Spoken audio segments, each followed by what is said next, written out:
Briahna Joy Gray recently sat down with two prominent leftist thinkers, economist Richard Wolff and Chris Hedges, to discuss the future of the leftist movement without Bernie Sanders. Wolff and Hedges agreed that a coalition of working people across parties will be imperative to intimidate power and corporate monopolies. The conversation turned to the skepticism of folks on the left who make money. If you hold fast to those moral imperatives to confront rapacious power and are willing to sacrifice for that power, then that means you may lose everything you have. The danger of accumulating wealth is the danger of corruption. You begin to associate with that class of the elite, the economic elite.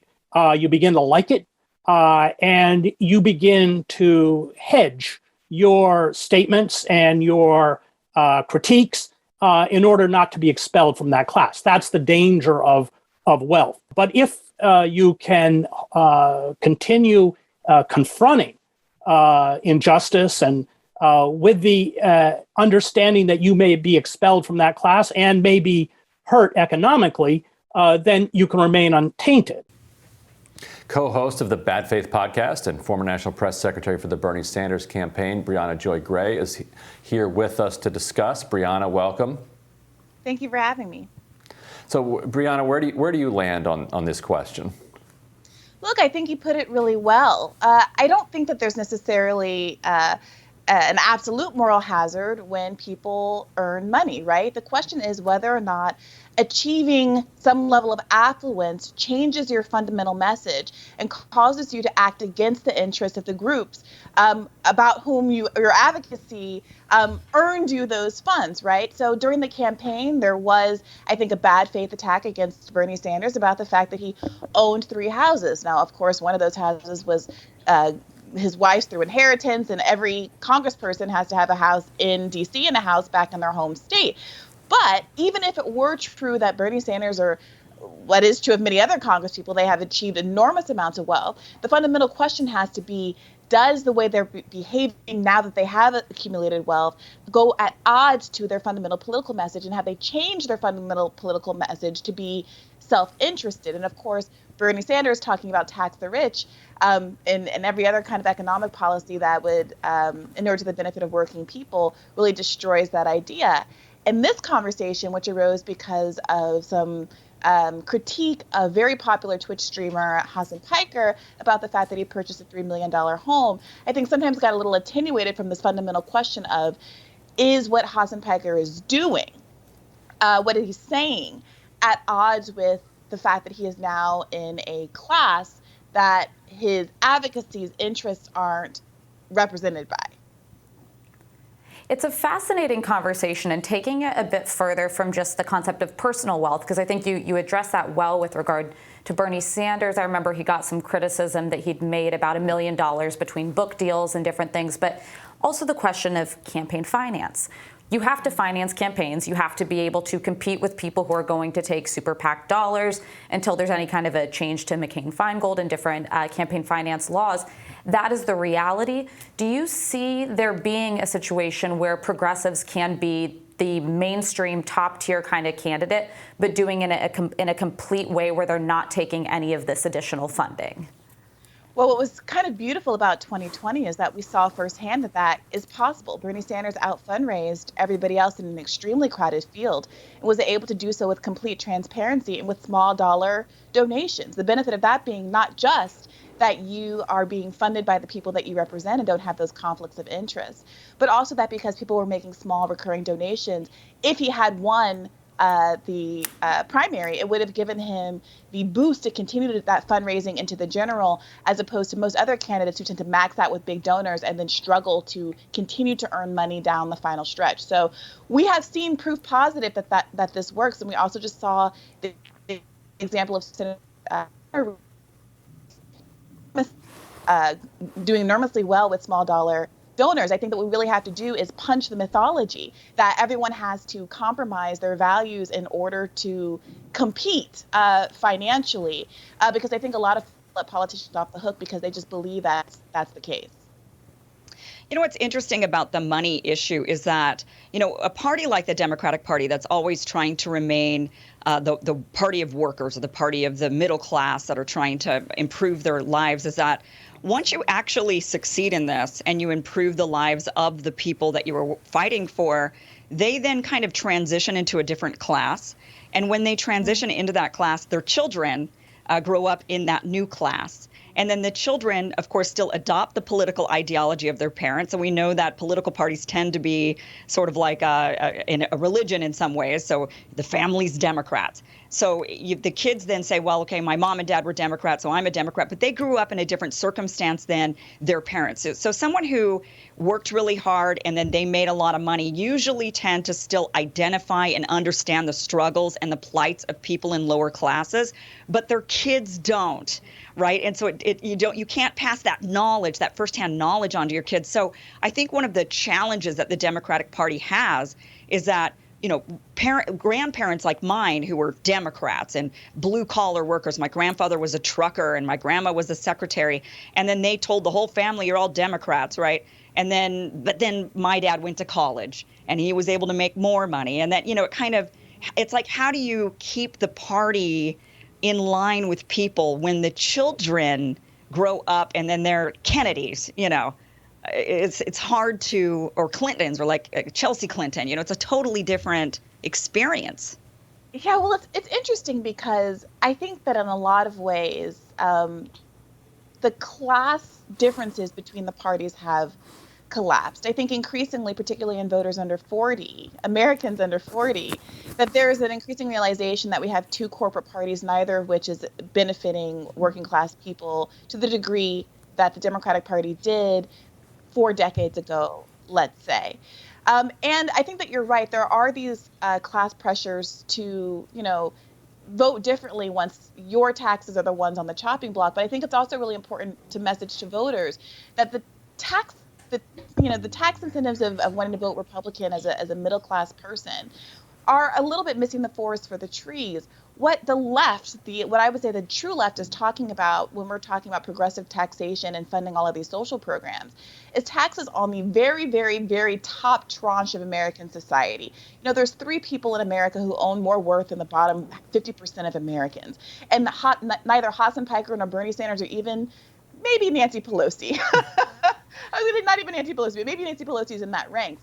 But we're talking about uber elites here. And part of what's happened politically is that Republicans have effectively framed the issue as they're taking from you hardworking middle class people and giving it to these undeserving people.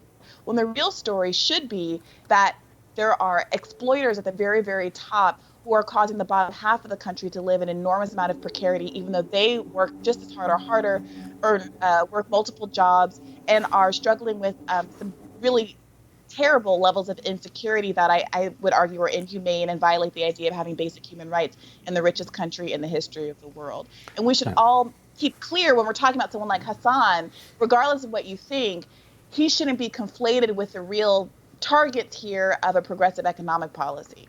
Right, and I think some of the confusion here comes from a left-wing romanticization of a working class that doesn't really map to reality. Like even if you go back to the roots of Marxism, you don't get a Karl Marx without a Frederick Engels, and Frederick Engels, famously, the factory owner, son of a factory owner who basically funded Marx's ability to write and wrote alongside with him. But then you have Edward Bernstein, who was Marx's protege, who was a genuinely kind of working class English kid. Marx even handed down his paper, all of his papers to Ed Bernstein. And so, you couldn't have a higher endorsement than that of a person than giving them control of your papers. But Bernstein was very much a reformist, an incrementalist, somebody who said, look, this is great that Marx and Engels wanted revolution. I'd like to see the working class in England actually have their lives improved in my lifetime. And so, if you're a kind of hardcore leftist, you hate Bernstein. But Bernstein was the working class one. And it was his own experience with poverty which kind of generated his politics. But there's kind of a romanticized view on the left that your experience with poverty ought to create ought to create a revolutionary, where actually it's often your wealth that allows you to take the risk of a revolution. I don't know, Briahna, do you see some of that playing out in your social circles and in the left more broadly?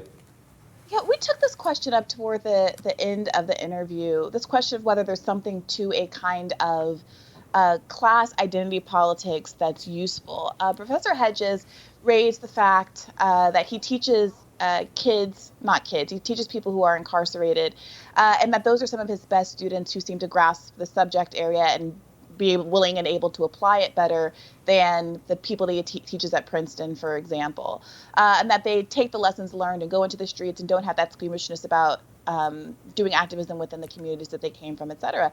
And I asked him, is there something to be said then for this idea that, even though you say it doesn't matter, we were arguing that it doesn't really matter if Hassan Piker or any of these other folks earn a lot of money, is there still some value to people who don't?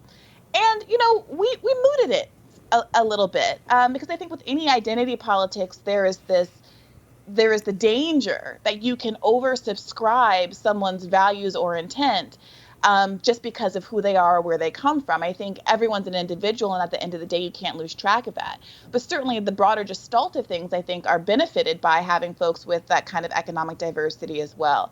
And I think the whole history of the left is this struggle between incrementalism, reformism, and people who are accused of trying to do too much too fast. And I think we're all collectively in the project of trying to find where that sweet spot is of what the moment can bear. And I really do think that there always at all times needs to be some cohort of the population that's willing to push probably 10 degrees farther than the moment would bear to make sure that we aren't leaving anything on the table.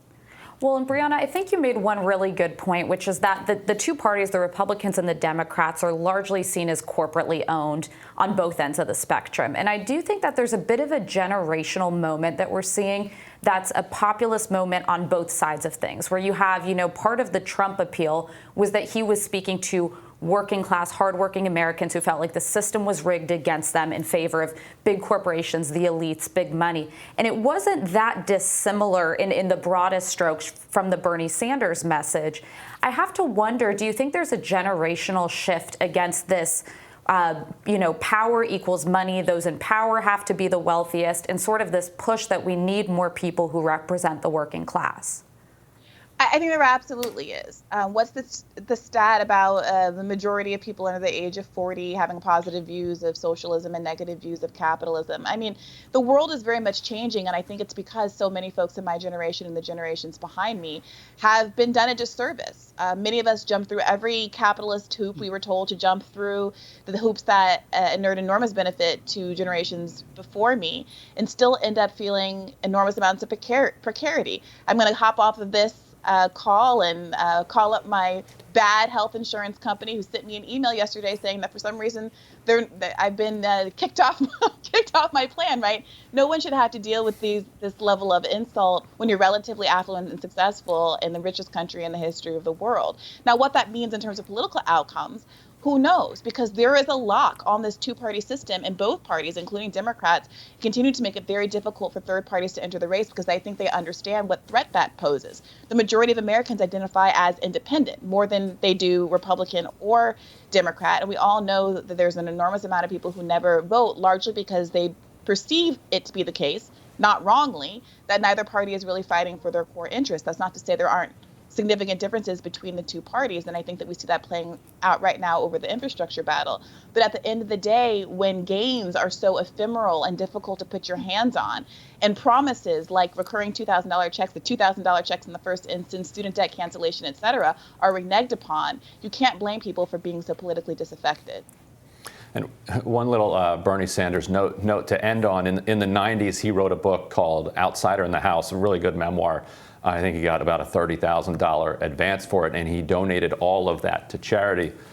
When he became huge, he got he made $1 million from his book. He did not donate that to charity. Interesting which one which payout he decided to give to a C3. But Briahna, thank you so much for joining us. Thank you.